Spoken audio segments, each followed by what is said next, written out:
మనం ముందు ఎపిసోడ్లో పరీక్షిత్ మహారాజు అని మాట్లాడుకున్నాం కదా. అతను ఎవరంటే అర్జుని పరమపౌత్రుడు, అభిమన్యుని అండ్ ఉత్తర కుమారుడు. పాండవుల తర్వాత రాజ్యాధికారాన్ని స్వీకరించిన ఈయన అంటే పరీక్షిత్ మహారాజు తన భక్తి, ధర్మపాలన, న్యాయబద్ధమైన పరిపాలనతో ప్రసిద్ధి చెందాడు. ఒక సందర్భంలో ఋషి సమీకుని కుమారుడిచ్చిన శాపం కారణంగా నాగదంశనంతో మరణించాల్సిన విధిని స్వీకరించాడు. అంటే స్నేక్ బైట్ లాగా.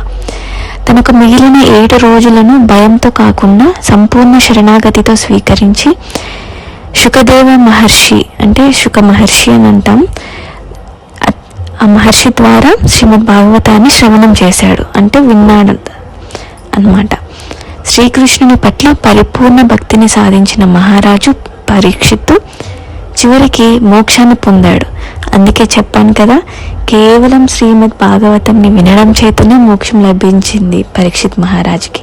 ఒకసారి ఆలోచించండి మీరు కూడా. మరిన్ని విషయాలు శ్రీమద్ భాగవతం గురించి నెక్స్ట్ ఎపిసోడ్లో తెలుసుకుందాం. Follow for more.